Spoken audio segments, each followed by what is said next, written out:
Good afternoon. So today we are going to start the third lecture that is about public speaking and oral reporting. Under this section, I hope to discuss. So this is the first section that we are going to discuss. Under that, first it's the public speaking. So we are going to cover what public speaking is and why it matters. And we're going to learn about key differences from casual conversation and how public speaking differs from speaking.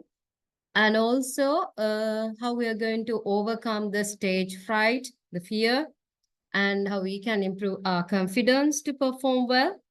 And also essential speech elements and types, and the public speaking's role in business success. Okay, so after this session, you will be able to recognize the value of structured communication, because when we talk about public speaking, already structured communication is involved there. And also, you're going to apply confidence boosting strategies. And also, you're going to identify the key elements of effective public speaking. So before we are moving on to the deeper level understanding of public speaking, you should know what is public speaking. So public speaking, we can name it as an act, right? It's an act of delivering structured communication, and you are delivering this structured communication to an audience, okay? This audience with a clear purpose. That's what we call public speaking. I told you in the introduction that we are going to cover up what is public speaking, and also you should know the difference between public speaking and how it's going to be different from normal speaking, right? Conversational type speaking. Okay, so this is what you have to understand. So public speaking is already structured, as I mentioned earlier, and it's already planned thing, okay, and it's goal oriented. And before you're going to do public speaking, normally you analyze about your audience and you adapt to the audience needs, okay. And also there are techniques that these public speakers use to grab the attention. So one is storytelling.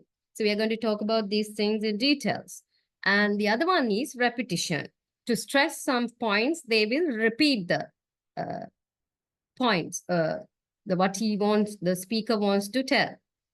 And when you're going to talk about the casual conversation, it's spontaneous and very informal, not like the public speaking. It's very structured one. This is spontaneous one as well as it's informal. And this can be very interactive as well as personal, and we little focus on structure, right? Normally when we do casual conversation, we do not prepare. It happens in the brain and normally you converse. But when we are going to talk about the public speaking, it's more structured and planned. That's how it differs. So if we put this public speaking and normal speaking in a table like this, so you see both have purpose, audience, and when we go to the preparation part, we have the very minimal and spontaneous preparation in this everyday speaking, right? And when it goes to the public speaking, it requires a lot more planning, organization, and practice. Okay, and you can see the delivery. It's natural, spontaneous. But when it comes to the public speaking, you have to understand it is coming with the kind of voice modulation, gestures, and engagement, right? Okay, so now we need to understand why the public speaking is essential, especially in a platform like business communication. Okay, so first thing is it enhances career prospects, and also it strengthens leadership skills, and it builds credibility and influence. So we are going to talk about all these facts in a kind of case studies, how it's going to be very important, this public speaking. And also, you can see these kind of scenarios, public speaking and this formal type of speaking involved in job interviews, networking, and presentations and conferences, and sales and business negotiations. Okay, so most people, even in the professional life, there are some fear of coming in front of an audience and talk. So most probably there are common fears and myths like this. So we have to avoid these things, right? So we may think that I have to be perfect on the stage in front of the audience. You have to believe that we are not perfect human beings, right? So we make errors and mistakes. That's why we need to practice it earlier and come back. Okay. And we think that people will judge me, and this is a very common one. Only in extroverts are good speakers. So extroverts are the more socialized people. Okay. These are the common fears and myths that we have. And then we have strategies where we can overcome this fear of public speaking. So first thing is practice and preparation. That makes you less fear about what you're going to do in front of an audience. And there are techniques, especially dealing with the breathing and relaxation. And also, you have to focus on the message that you're going to talk about, not the self, right? So if you do follow these strategies, you can overcome the anxiety. Okay, so if I ask the question, what makes a great speaker? Okay, so you have to understand the qualities of an effective speaker. So these are the three things. What makes a great speaker? First one is clarity. Okay, so you have to speak with precision. The other person should understand what you're saying. And the next one is confidence. You have to own the stage. You have to build up the eye contact with each and every person in the audience. Okay. And then you have to engagement. You have to involve with the engagement. You have to connect with the audience. Okay, so there are key techniques where a great speaker will use, especially you can see voice modulation, right? That voice modulation means you adjust tone and pace. And also sometimes when you want to stress upon something, you will little bit, you raise your tone. Okay, and you have to make sure that pace means the speed, that the other, you have to give some time for the other person to understand what you're saying. And we discuss about the body language.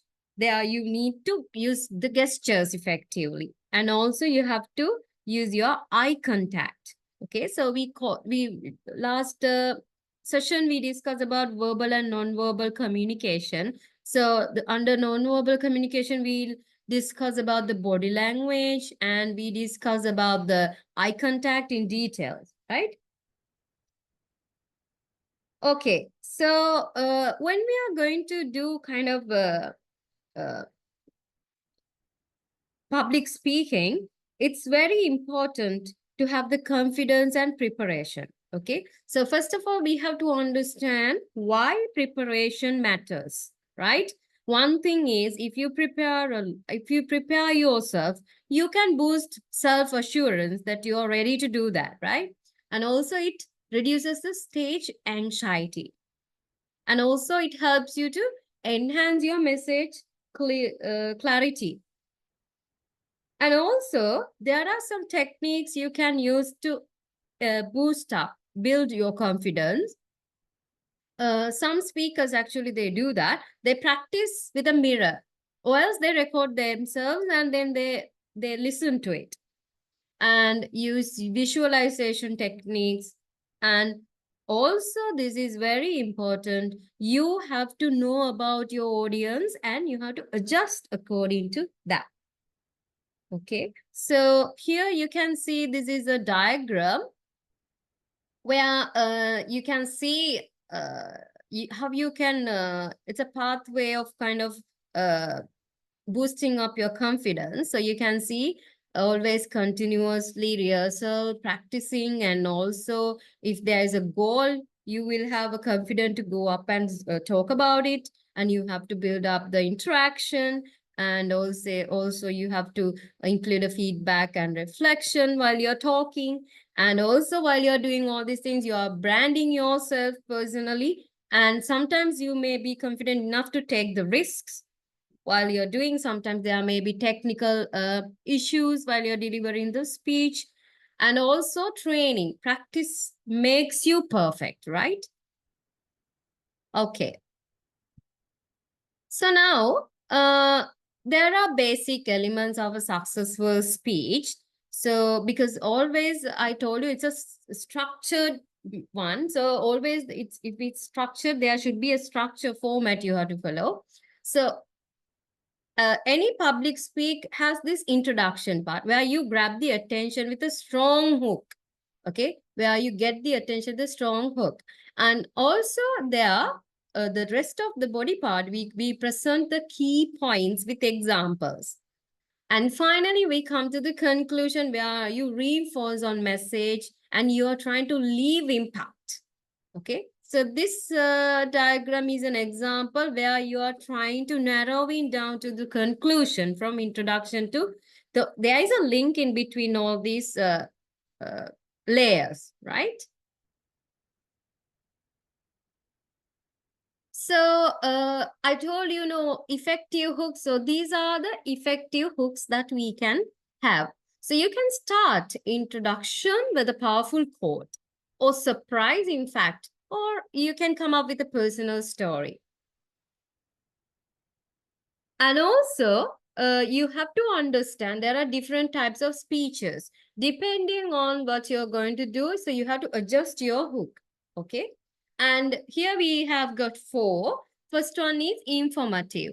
Okay. Informative means it tries to educate the audience. Like the very famous one is TED Talks. So as undergraduates, you should listen to these kind of talks, and it really motivates you, and you can really see the way how they use their voice modulation and use their gestures and everything, right?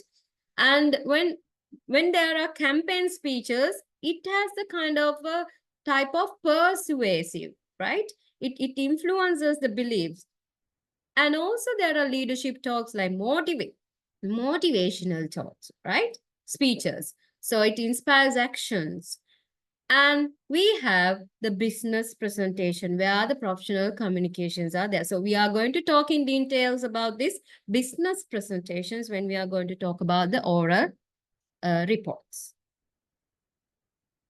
Okay, so why this public speaking is very crucial in business? So you should know in business we need to conduct meetings and reports. There you may have to use this ability of public speaking, right? Where you're going to presenting the findings, and sometimes in a case like sale pitches, persuading clients, you need to practice this public speaking. And also, you may have to use this in conferences like networking and thought leadership.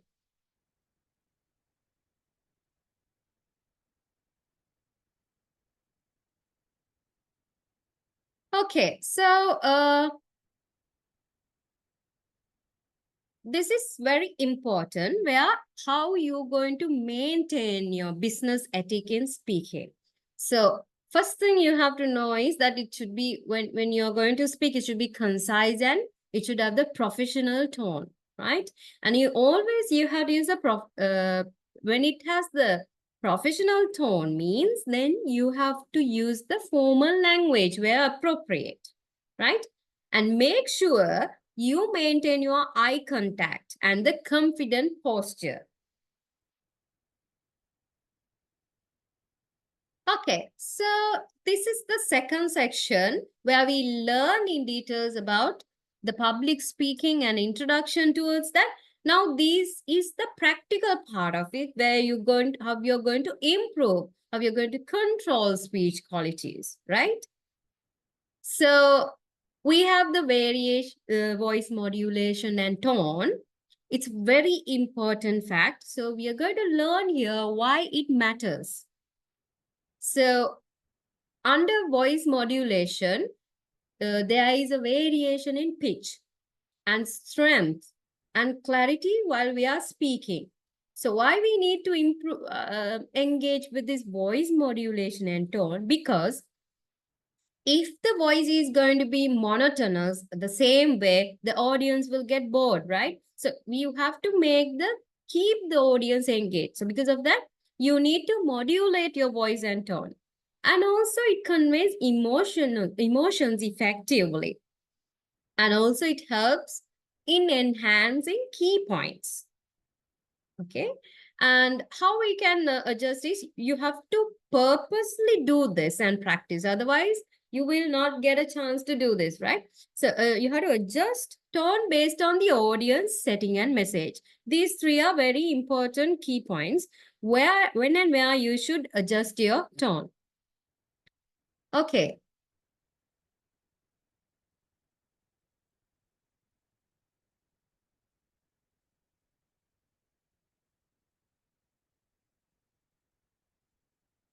Your tone changes the meaning of the word you use. Think about the difference between these. This is an exciting project versus this is an exciting project. One has vocal modulation where you feel the emotion and the other doesn't. It's also the difference between being an engaging conversationalist or a boring one. Here's what I invite you to do. Next time you're speaking in an online meeting or on the phone, record your voice. Okay, so let's listen to this. Your tone changes the meaning of the word you use. Think about the difference between these. This is an exciting project versus this is an exciting project. One has vocal modulation where you feel the emotion and the other doesn't. It's also the difference between being an engaging conversationalist or a boring one. Here's what I invite you to do. Next time you're speaking in an online meeting or on the phone, record your voice, play it back, and listen to your vocal tone. Not what you're saying, but how you're saying it. Does your tone match the meaning you want to convey? Are you embodying the emotion? Is it interesting to listen to? Subtle nuances in your tone and voice have a big impact on how you're perceived and how engaging you are.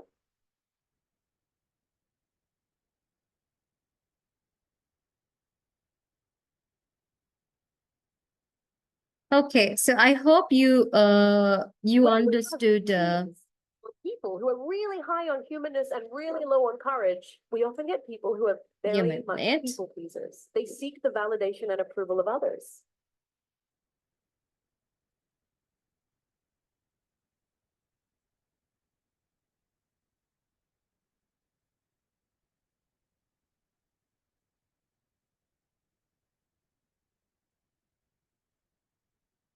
Okay, so by looking at that video, you understood how the pitch, especially the tone, affects, right?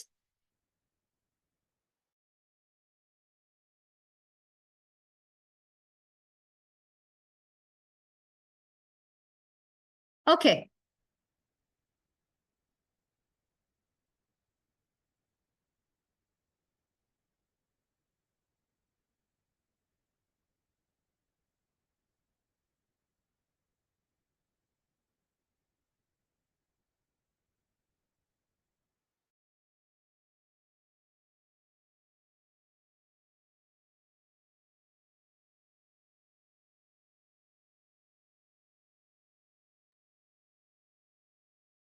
So the next one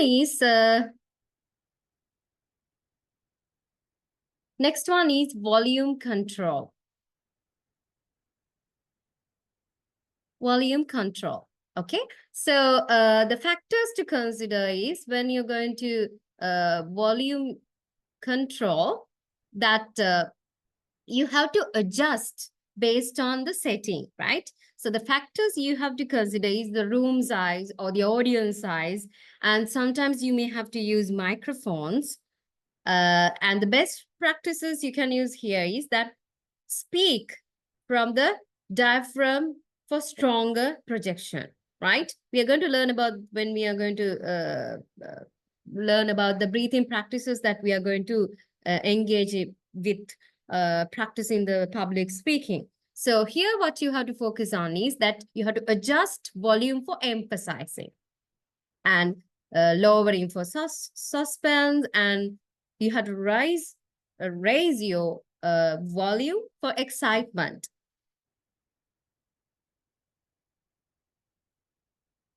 And also the pronunciation and articulation. That means how you use your vocal cords and your oral cavity organs. So you have to open your mouth properly while you're speaking. Otherwise, the listener cannot understand what you're saying. And also, you have to use the tongue and lips effectively to pronounce that word. Okay. So sometimes you may have to use the dictation strategies where you use these strategies to practice tongue twisters and sometimes to slow down and pronounce some complex word. And this is very important.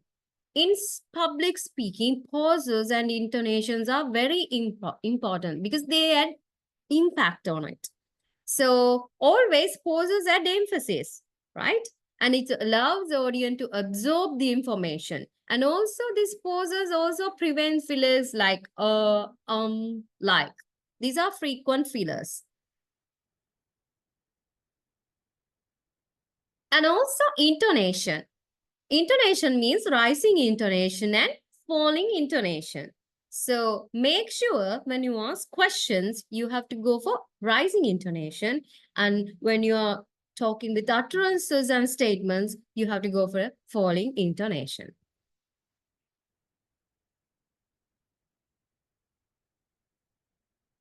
Okay, so this is what most of the speakers are dealing with when they have the stage fright, right?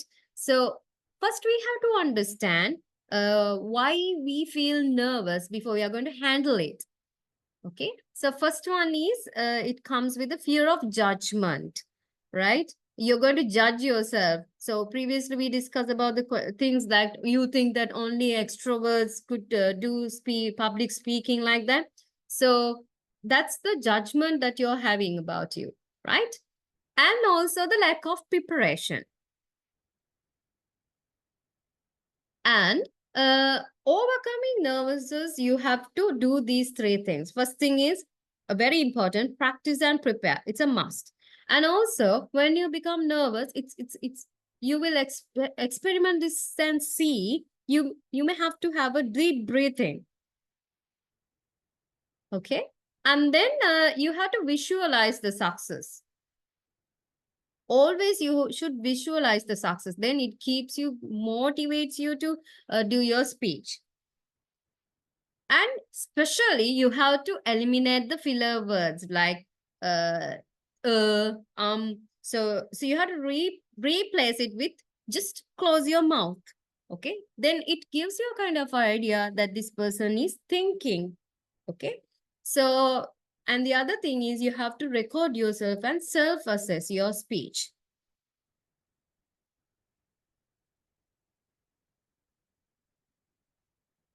Next one, gestures and body language. So always when we talk, it always reinforces the message. Okay, so it increases the engagement and also it complements the verbal message. Okay, non-verbal, always you have to use these both, verbal and non-verbal. We discussed that in the last session. Okay, and then first of all, you have to identify the open gestures. Always open gestures are welcoming ones, right? And when you're pointing something, you should understand that gesture is talking about emphasis. And the hand movements always talks about the expressiveness.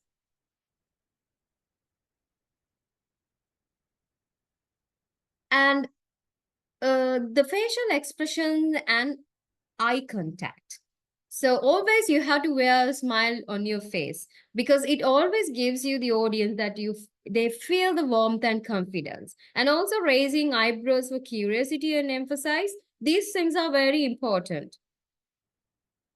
And also you have to direct but not staring. You should not make the audience,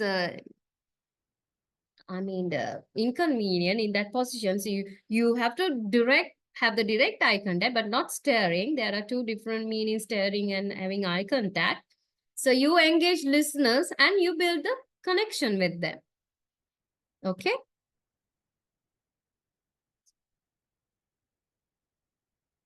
Vocal variety and engagement. So under this, we have pitch, elements of vocal variety. We have pitch, volume, and speed. Okay, so pitch can be high and low, and volume we have soft and loud, and speed means fast and slow. So why this matters? Because I told you previously also, this prevents monotony. If we talk in the same pitch, same volume, same speed, then the listener will get bored, right? So you need to add more energy and enthusiasm. That's why you need to more careful about this vocal variety. When you're going to use your pitch high, when you're going to use soft volume, when you're going to use when you're going to be very fast, and when you're going to be slow. Okay, so the practices where we can use for speech controller, first thing is mirror practice, where you can observe your own facial expressions, right? And the second one is recording practice, where you self-assess yourself. It helps you to self-assess yourself, the clarity and the pace. Pace means the slower, fast, okay? And also you have to practice breathing control drills where it improves the projection. Okay. And also the last one is reading aloud. It focuses on intonation, rising intonation and falling intonation. So where we are going to use the rising intonation, when we are going to ask a question, you ended up with high rising intonation. And when you are going to dealing with the statement, you go for the falling intonation.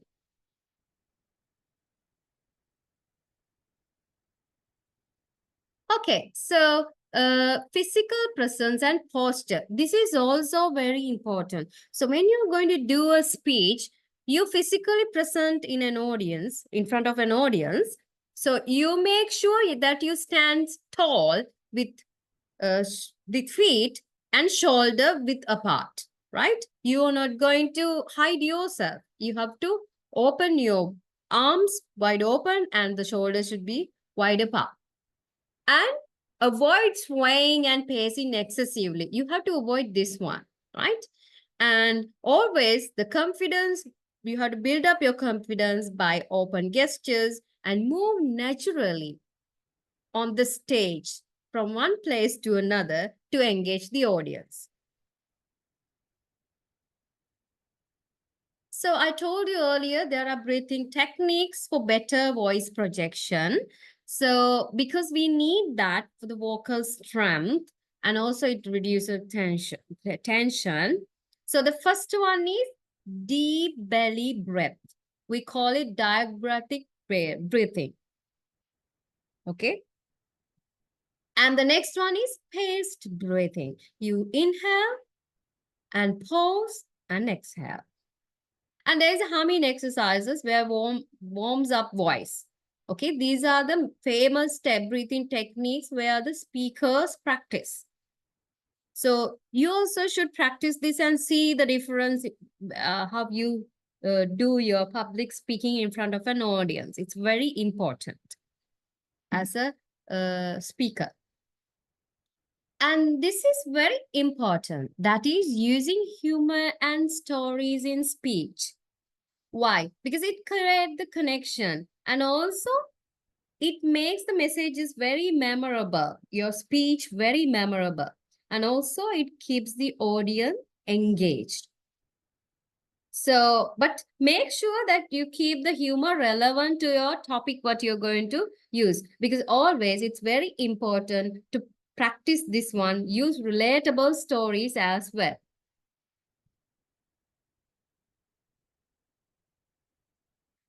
Okay, so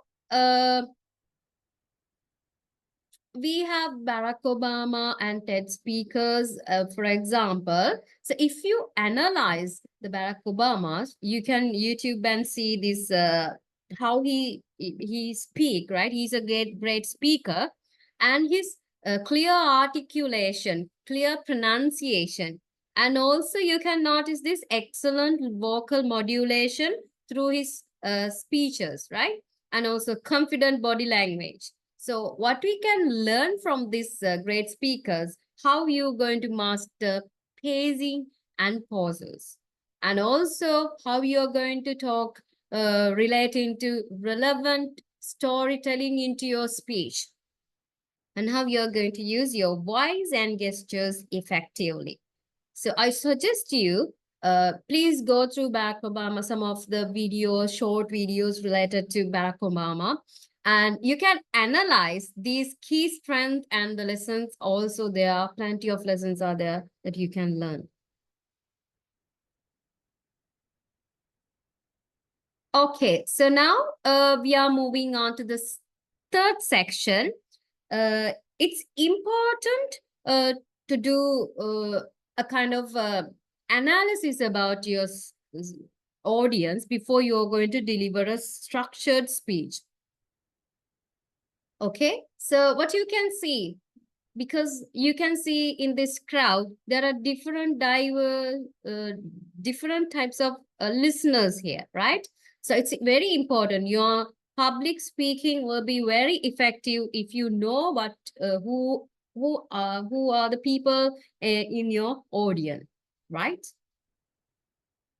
Okay, so here, why you need to analyze your audience? First thing, then you can enhance the clarity and impact. And also, it helps to tailor the message and also the tone and delivery style appropriately depending on the audience. And also, it increases the engagement, credibility, effectiveness. So, we are going to analyze a kind of case study like this, how a person is going to do a business presentation, or how that CEO is going to do in front of university students. So you will understand, depending on the crowd audience, you have to change, increase the engagement, credibility, and effectiveness. So this will help you to reduce the risk of miscommunication.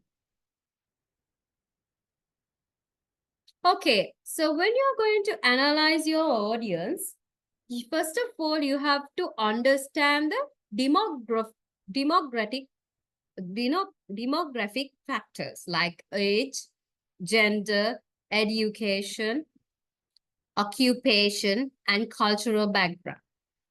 Okay, so not only these factors, it's very important the psychographic factors like beliefs, attitudes, values, and interests and expectations of the audience.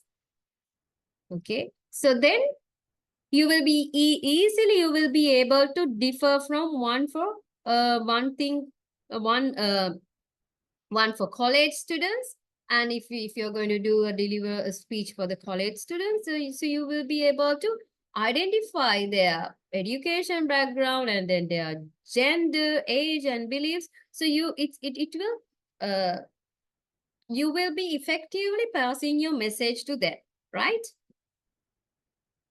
So it also helps you to create relevance, what you're going to talk about.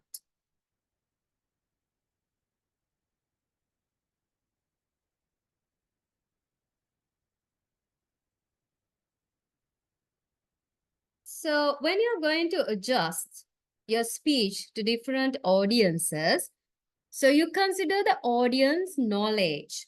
So then you may have to use the appropriate terminology, right? Where the audience will be able to understand what you're saying. And also you will do the level of formality, or whether you're going to talk in front of a casual setting or academic. And also, there are cultural expectations you have to consider about, because you may have to adapt humor, references, and tone. So it's very important. The tip what you have to understand here is you have to conduct pre-event research or survey audience expectation before that.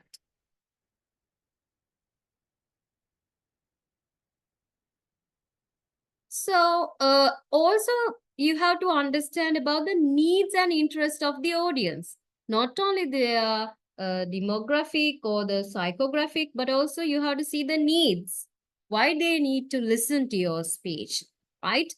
Uh, Sometimes the people listen when the speech solves the problems or adds a value. So then you have to consider about what does the audience need to know, why should they care, and what action should they take after the speech. So these things are very important. For example, motivating students about career growth and versus inspiring employees for productivity. These things are two different dimensions, right? And also, when you are going to do the public speaking, make sure you have the cultural sensitivity. What do you mean by cultural sensitivity? So you have to avoid the stereotype because you're dealing with a different diverse kind of audience. There can be different ethnical groups. There can be, they belong to different religions. They belong to different kind of uh, beliefs, set of beliefs. So then you have to avoid the glitch and offensive humor and be aware of the cultural norms, taboos, and values. That's very important. And use examples that resonate globally and locally as needed. So you have to bring examples where from your country itself and the global itself to make it very engaged, the speech very engaged. And also you have to adapt body language.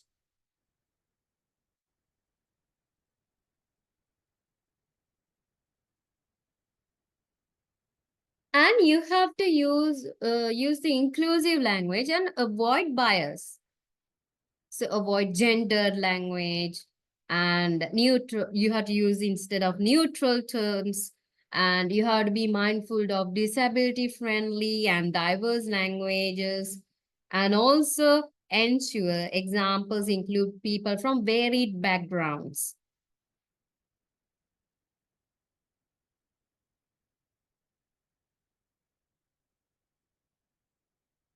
Okay, so this is also another interactive way where you can engage the audience, right? So you can engage the audience with questions and interaction. So you can ask rhetorical or direct questions to keep them involved. Sometimes the rhetorical questions mean while the speaker is delivering the structured speech, he may pose some questions where the audience should not answer those, right? But it gives you kind of attention from the audience as well. And sometimes you can ask direct questions where the audience will give you answers. And you can have the quizzes, you can have short discussions, and you can have polls. And also you can ask a volunteer to share thoughts. That's also very insightful way of engaging with the audience, right? And you can do the storytelling and also humor to maintain the engagement.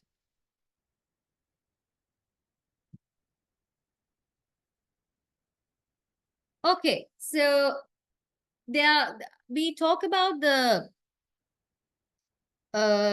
the public speaking and the normal speaking. And also you have to understand the formal versus informal speaking styles are there within public speaking, right? The formal is very structural and professional. Informal is conversational and relaxed. So business presentation goes under formal, whereas the tech talks will go under informal. Okay. So you can see the tone is very objective and serious when you are doing a business presentation. But when you're doing a TED talk, it's personal and engaging. And you use this case in conferences and academia where you use informal type of the social events and networking.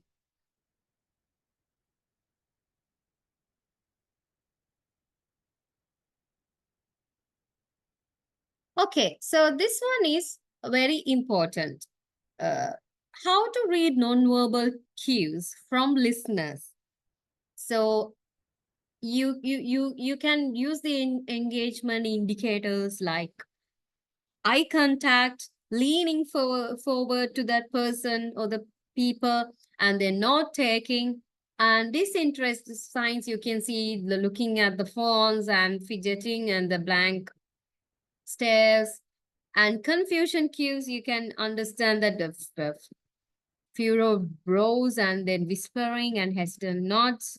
Okay, the strategies you can use is you can adjust the speed, and sometimes you can clarify points or ask questions to regain the attention. And techniques for handling a distracted audience. So acknowledge distractions humorously. If appropriate, only you have to do this. And also you have to use movements to regain focus. And pause to let distractions settle. Directly address the audience. Let's focus on, refocus on, like that. So these are the techniques, right? Okay, so now I want you to think about this case study. How you adapting a speech for different audiences. So I told you previously also, a company CEO is speaking at a press conference or board meeting and a university event. So how does the tone, language, and examples change? So this always goes with the what we discuss about the analysis of audience, right? So you have to think about these things.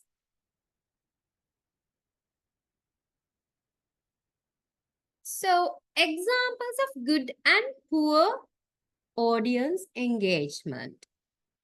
Effective techniques are there, ineffective techniques are there. So let's see, what are the effective techniques? So you can use a relatable opening story and asking the audience to contribute experiences, and you can adapt based on real-time feedback. And on the other way, ineffective techniques are overloading slides with text and reading directly from the notes and ignoring the audience reactions. These are the very poor engagement where you can see ineffective techniques.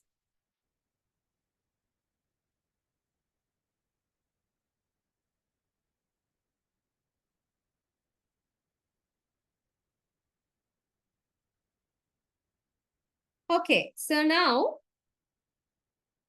this is a quick activity where you can think about a future presentation topic that you're going to do, and you may be able to identify your target audience, and you should be able to now you should be able to list 3 adjustments that you would make based on the audience analysis.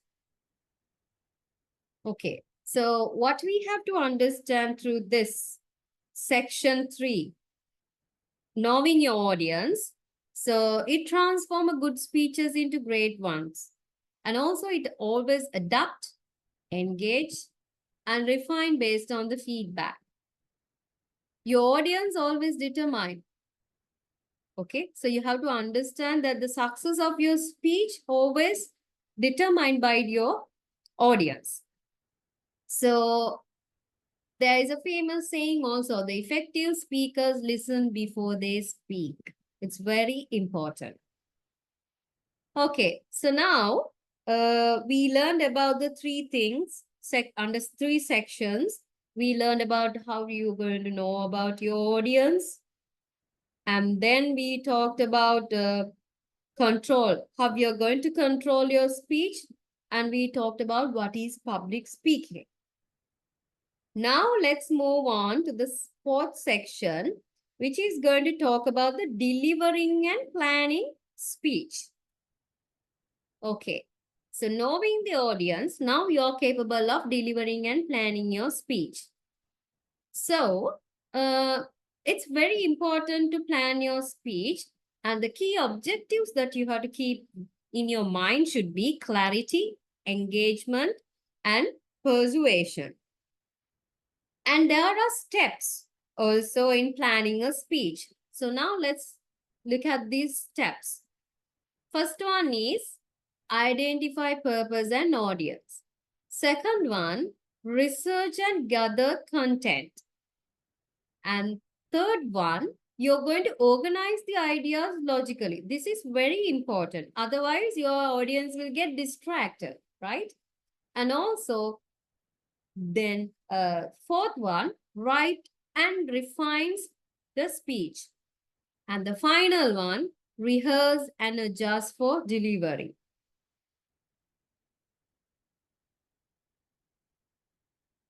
So knowing these things also knowing these steps is not important. You have to go through all these steps, right? When you're going to plan a speech. And also you have to hear also, you have to understand what we have learned previously, whether you're going to do what kind of speech.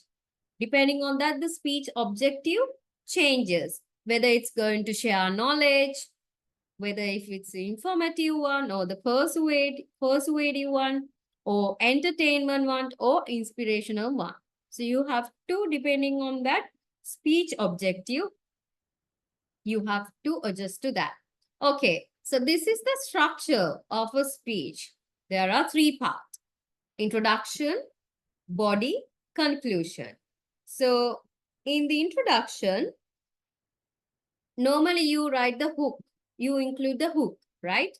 Hook means we discussed the famous hook that you can use. Whether you are going to start with a famous quote, or you ask a question directly, or you're going to narrate a small story, which should be really relevant to the topic that you're going to talk, and also the purpose. And then you have to have an overview, preview, a little bit outline of what you're going to talk about. And in the body section, you're going to use supportive details are very important. Main idea supported with details. And final one is conclusion. Conclusion, it's a summary where at the end you're going to call to an action. Okay, so now there are three things you have to know normally. The people remember in any kind of speech after listening to it, people remember ideas in three ways. First thing is, if you relate it to past, present, future facts, they will be easily going into the listener's head. Also, if you're structuring your format in problem, solution, benefits format, then it will also flows into the targeted audience. And logos, ethos, and pathos. What are these three things? Logos mean logical. If the points that you're talking are very logical, then sometimes the very logical thinkers, they will take it granted, right? And ethos mean credibility. The facts that you're going to talk about, whether they are credible or not. Some people, they're depending on the credibility of the facts when you're going to speak, right?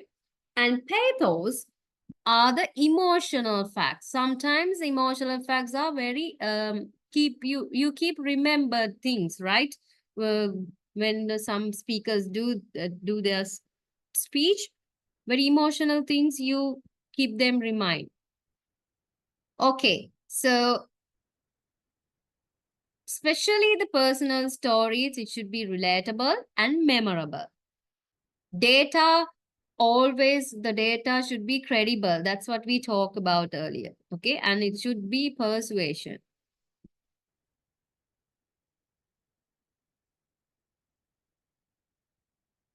And finally, a good speaker always craft a strong conclusion and call to action. So what you have discussed about, you have to summarize key points and you have to restate the main message. And also you're going to tell them what should they do next.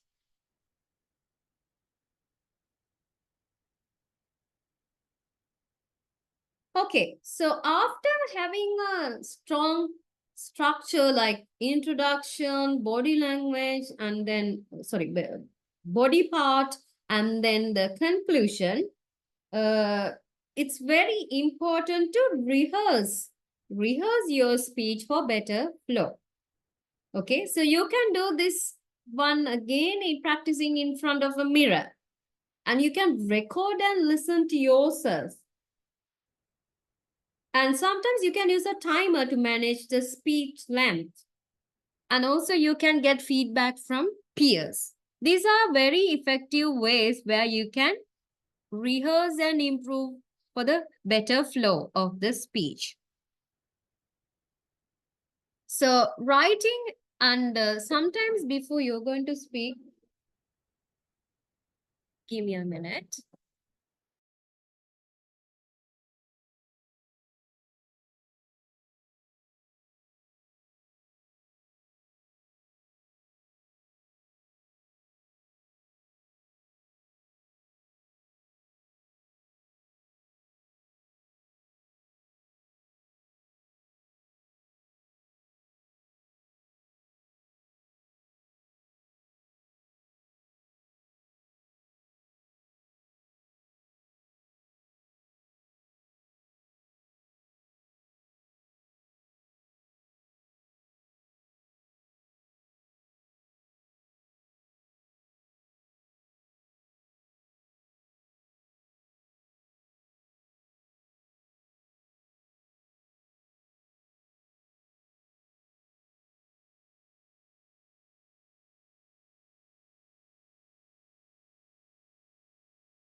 Okay, so coming back to this,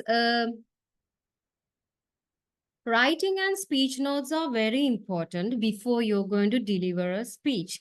So there you use the keywords, not the full sentences, right?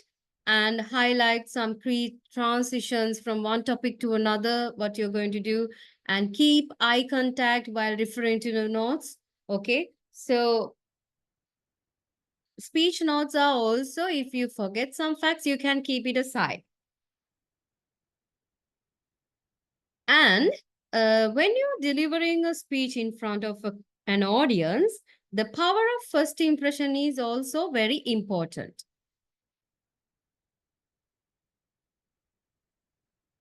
So, in this case, so you have to dress appropriately for the occasion, and also you have to show the confident body posture, and you have to use strong voice and control pace.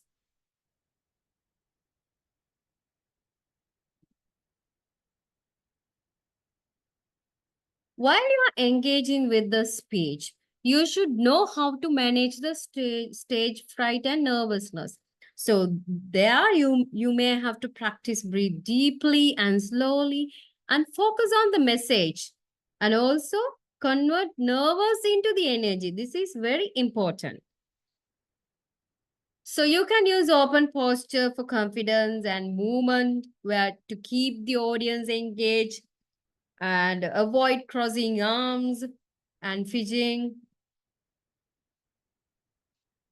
Okay, so eye contact strategies for connection. So why do you need to make the eye contacts? Because it engages different sections of the audience and avoid staring at notes and slides. So you can practice this 3-second rule before you're going to do. Hold eye contact for 3 seconds. Okay, so when we are going to talk about the hand gestures, these are the do's and don'ts you have to follow. Try your maximum level to use natural gestures to emphasize point and or avoid excessive or repetitive gestures. It may disturb the audience also if you use the same repetitive ones, right?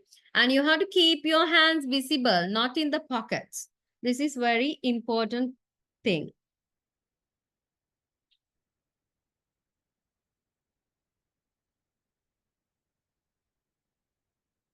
While you're delivering the speech, you are now ready to do it. But make sure you have to use the humor to engage the listeners, because it builds the relationship with them and make the speech more enjoyable and be more appropriate.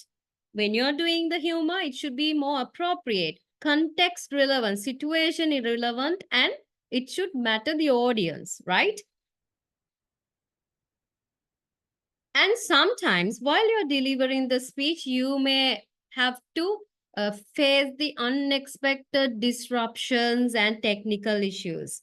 So, what you have to do is then you have to stay calm and composed. Have a backup plan always. You can have the printed notes and extra batteries and alternate mics.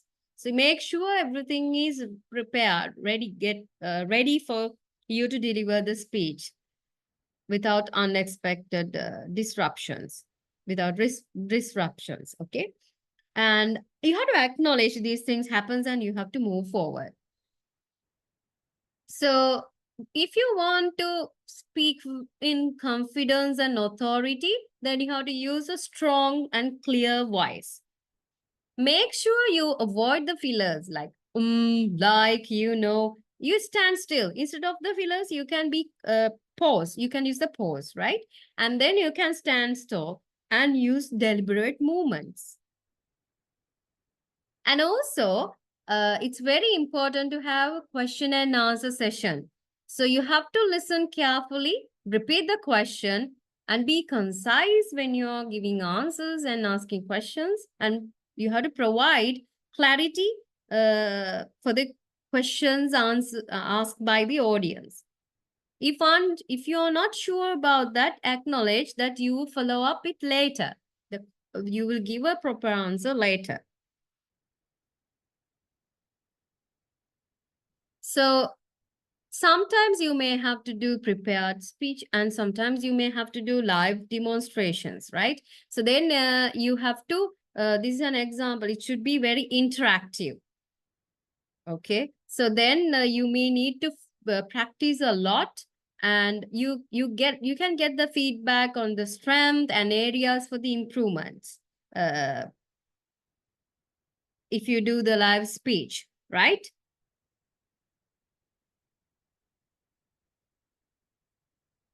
Okay. So there are sometimes not on the stage. Now it's like Zoom and the other thing, other online platforms, so you may use the virtual and online audiences. So maintain eye contact with the camera is very important, and you have to use gestures if you're doing it virtual online one effectively despite the screen, and you have to ensure the good lighting and clear audio. So there are AI and technology also have improved a lot to enhance the public speaking skills. So there are speech analysis apps, AI generated feedback, so you can record, transcribe, and analyze your speech patterns. Okay, so these are the tips you can use for self-evaluation techniques. So final checklist before giving a speech. So you have to make sure you have done a rehearsal. That's number one. And then you have to go early to that place and you have to check the equipments whether they are okay. And always stay hydrated. You can use a water bottle and then you have to breathe deeply. So these are the things you have to consider before you're giving a speech. Okay, so now from section 1 to section 4, we have already covered about the public speaking and the things which involve with that. And now we are moving on to an important session, which is making an oral report.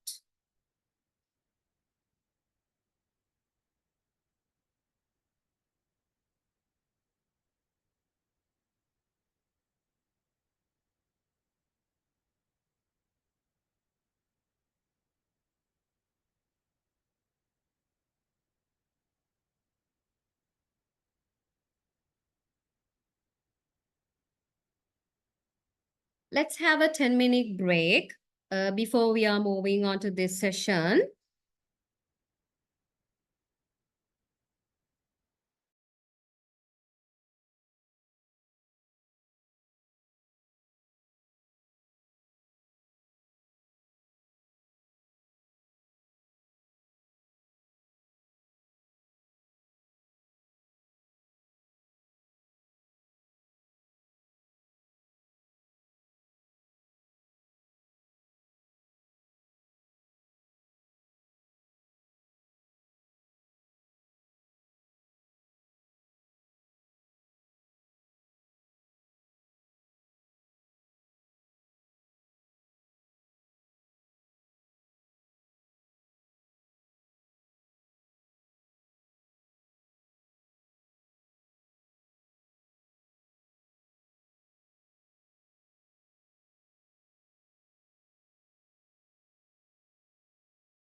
Okay, so coming back after the break, so we are going to talk about making an oral report. So in this, we are going to learn what is an oral report. There's nothing new in oral report. It's we call it a spoken presentation, and why it is important. And there are types of oral reports involved in business communication. So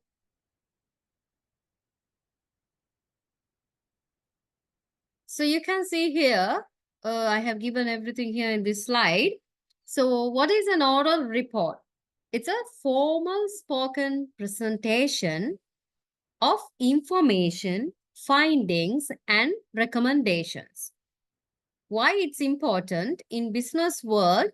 It can facilitate the CEO, the other administrative people for decision making, and also it enhances professional communication, and it's a kind of a way of a platform where you can improve, build up your public speaking confidence. And if we consider about the type of oral reports in business communication, first one is informative reports, where you present all the facts and findings in it. And there are analytical reports you may have to do. It provides data-driven insights. And there are persuasive reports. It clearly involved with the decision making, and there are progress reports. It tracks and share updates, and incident reports are there which explain unexpected occurrences.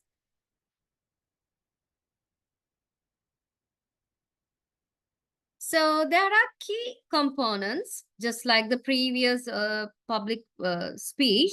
Here also you have a kind of a key components which we have in an effective oral report. First one is introduction, where you mention about the purpose and the outline of it. And then the second one in the body, especially you write, include the slides with the logical flow of information, right? You organize everything in that. And also, you have to focus on the data and evidence where it supports the materials, right? Points that you're going to highlight. And then conclusion, it's a summary and recommendation, and it's very important to have question and answer session because it engage with the audience. Okay, so the logical flow should be like this. It also has the introduction, main points, supportive details, and conclusion. What we have discussed there, now we are going to structure them. So previously, just like the same introduction we discussed in the public speaking, it's better to use a hook, okay, to grab the attention of the audience. And also you have to use the purpose. You have to mention the purpose and outline. And then main points, you have to clearly divide them into sections with the organized ideas. And to support those main points, you have to provide the data, visuals. Sometimes you may have to use case studies. And finally, in the conclusion, you wrap up the session where presentation, where you recap and you present the key takeaways and what you have to do next. That's what we call to action.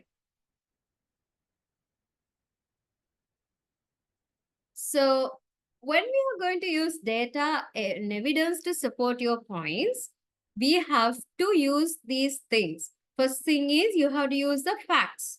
And with the facts, you may have to use the statistics, examples, and sometimes you may have to cite credible sources. And you have to make the data easy to understand with the infographics and the charts and diagrams. And you have to avoid overload with numbers, right? So make sure that you use the charts and infographics where it summarizes all the numbers, what you have gathered. And it's very important, the reporting. When you're going to report it, you have to focus on the clarity and the precision. So you have to keep it very precisely, concise, where you are going to avoid all the unnecessary details because it takes time, right? When you're going to jumble with unnecessary details and necessary details, when you're going to talk about it, the audience will get distracted. They do not want to listen to it, right? And you have to use very simple and professional language. In a professional tone, you have to deliver it. And you be direct, get to the point quickly, and repeat the key points for emphasis.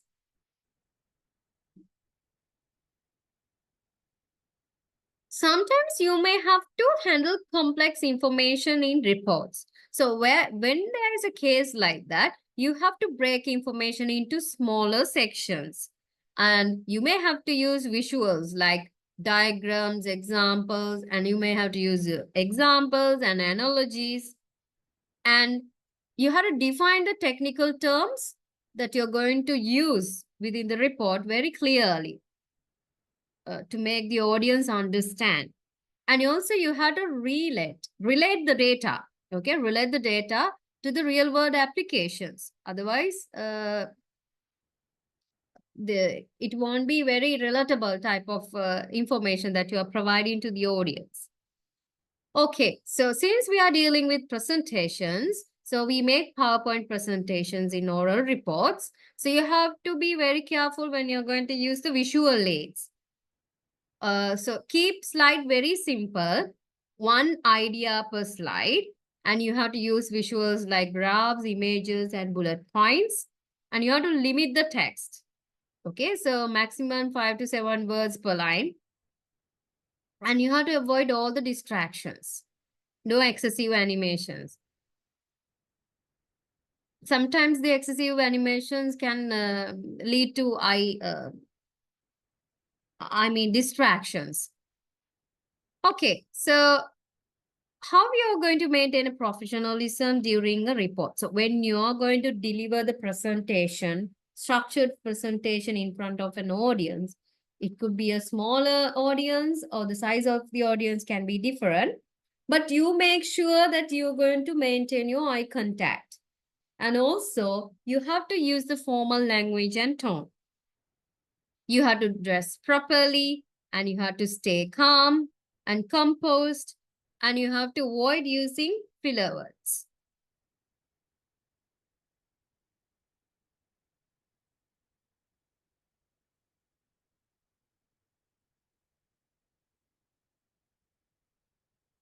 So this is also very important fact where how you're going to manage your time when within a given time frame when you're going to deliver the oral reporting.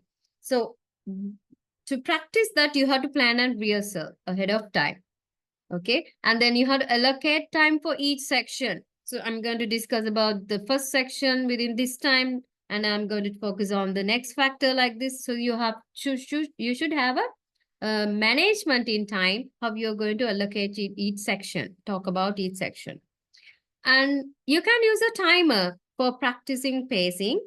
And also you have to keep a space for question and answer. That's very important in a presentation, especially oral reporting. So when you're dealing with the audience in the questions and objections, you have to get prepared for those things as well. So you have to anticipate the common questions that they will raise. And you have to listen carefully before you're going to respond. And also you have to acknowledge even the objections very professional manner. And you have to support the answers with data. That's how you're going to deal with the audience in the questions and objections.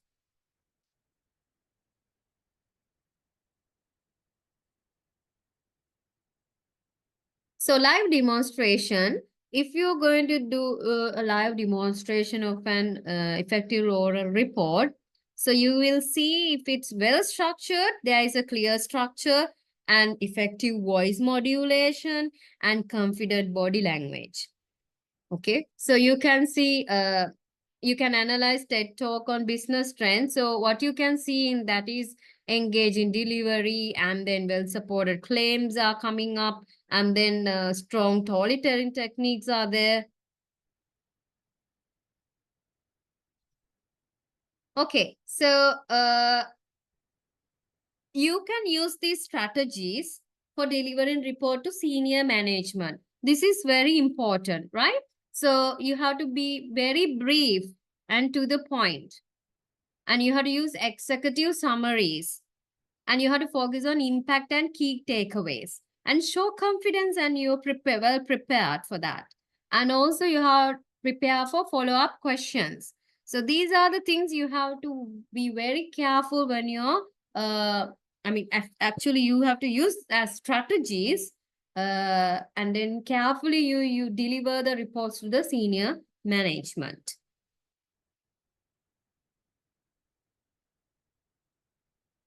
Okay, so this is an interactive task. So if you are given a topic on strength and improvements to talk about some kind of topic related to business communication, these are the things that you have to consider about do's, and these are not you should not do. Okay, so on the do's you can see structure logically, use visual effectively, be clear and concise. You have to avoid unnecessary details, and don't you should never do this. You should never read directly from the slide, and you should not overload with data and ignore audience engagement. You should not do these things.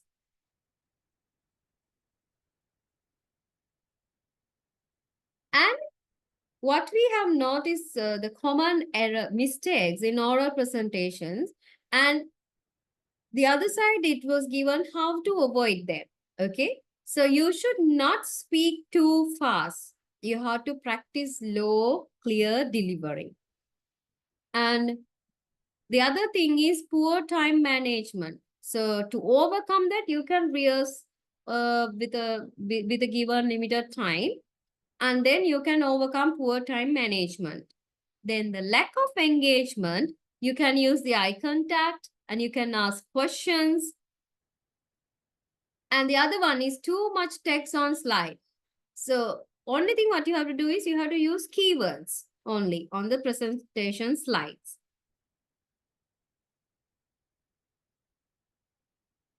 So these are the three other things, the persuasions in oral reports, ethos I mentioned earlier, credibility. So it shows your expertise, and logos means the logic. These are Latin words. Okay, so logic means you use facts and data to be more logical. And sometimes you relate to the audience needs, emotions, right? Okay, so now here we have come to the conclusion and last part of the session, today's session. So public speaking and oral reporting, that's our topic today. So what you have to understand is it's public speaking is you need to improve that skill because it comes with the practice and feedback. Always you have to speak. Otherwise, if you have started speaking only, you will practice it. And after doing that also, the feedback is very important to improve your speaking. And make sure when you're doing a public speaking, you have to include this structure, clarity, and confidence. These are the keys to the public speaking. And also, when you're going to master oral reporting, it enhances the professional success and also academic and professional success.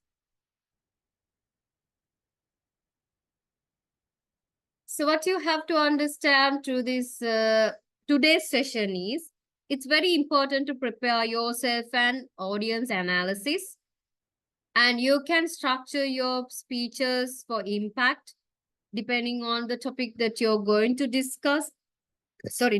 Then you can include the proper introduction, body and conclusion, and make sure that you overcome the anxiety. You can only overcome it by practicing and using the techniques which we discussed earlier. And you have to use these varieties of vocal varieties, hand gestures, and eye contact. And also, it's very important the power of storytelling, because to make the listeners engage with your uh, speech. So as I told you, there are tips where you continuously improve in your public speech and the oral reporting. So you can record and analyze that the self-evaluation. And also you can join the speak group, Toastmasters and debate clubs. And also you can get feedbacks from your mentors and peers. And you can practice impromptu speaking regularly. Then you will get used to it. And you can read and listen to the great speakers. As I mentioned earlier, Barack Obama. So you can go through it and analyze all the features that a great speaker should have.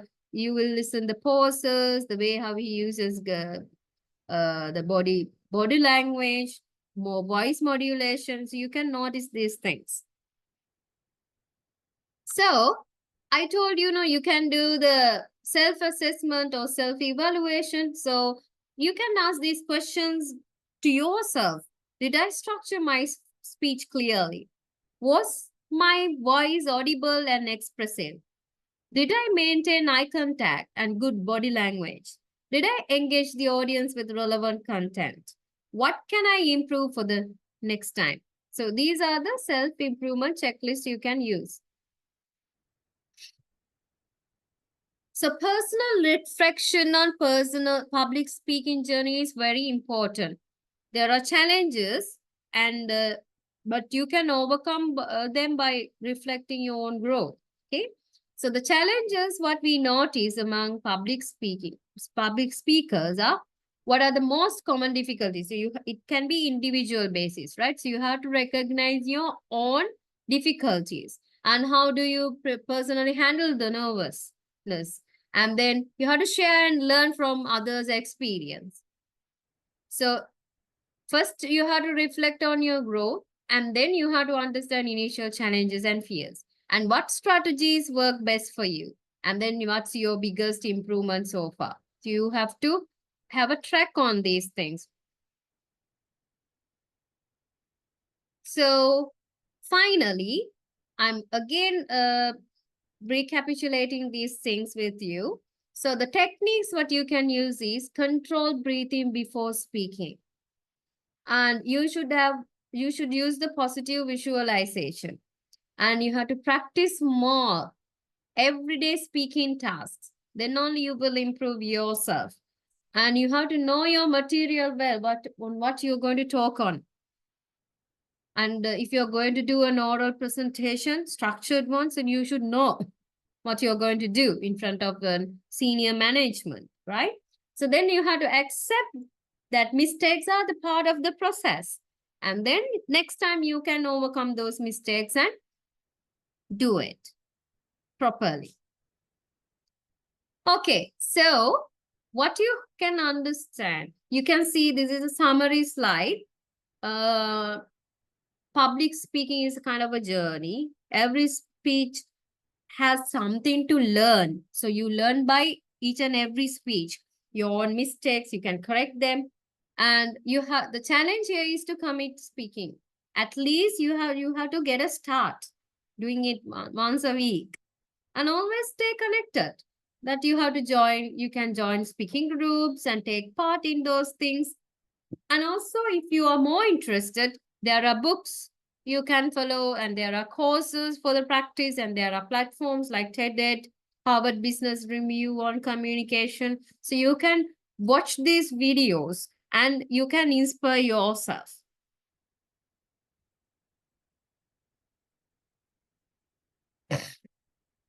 Okay, so thank you. That's the end of the today's session. So we'll meet you on in next week with a new topic like this. Thank you.